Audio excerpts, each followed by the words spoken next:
Sunday scaries, and a tough one to start with, Matthew. Kyler Murray, Mr. Ride or Die. Just a bad day for Arizona's offense. It started with Marv going out with a concussion. I mean, that's part of it, obviously, losing Marvin Harrison early. But what's so weird is that part of the argument for Kyler Murray being Ride or Die was they'd be negative game script a lot, and he'd be running a lot, right? And so, but that's just not happening. He gets only 14 rushing yards in this game, and despite the fact they were down big and early, they just couldn't get it going. He's had under 15 rushing yards in 2 of the past 3, only 1 game this season with multiple touchdown passes. I get it.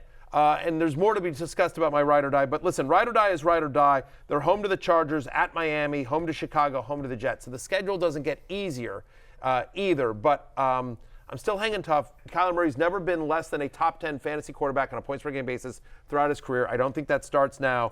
I'm hanging tough with him, And by the way, a number of big name quarterbacks have not done, well, Josh Allen's been off had 2 bad games in a row, anyway. So, tough game for James Conner with game script, just 7 carries for 24 yards. Saquon Barkley, though, probably the bigger story. 18 carries, 47 yards, just the 2 catches for 7 yards. He just didn't look good. I don't know how he didn't pick up that 3rd and 1 that almost really hurt them. Jordan Mailata also on crutches after the game, one of the best left tackles in football. So not looking amazing for the Eagles offense at the moment, outside, of course, of A.J. On the other hand, Saquon Barkley at the Giants next week, revenge game. So you're going to hang tough with Barkley, but certainly tough day at the office for him. Somebody that you're not hanging tough with is Calvin Ridley. However, 3rd player in the last 10 years to have 8 or more targets and 0 receptions on this game. He has yet to see an end zone or red zone target. He's averaging under 2 fantasy points per game in the last 3. It's bizarre. 1.8 fantasy points per game in the last 3, despite getting 14 targets over that stretch. So I just,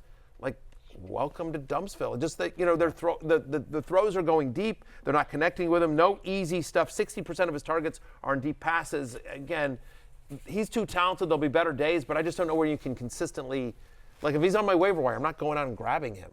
I don't know where you would feel comfortable starting him and feeling like there's consistency there. Not until Mason Rudolph plays and shows you something different with the style of the offense. Yep.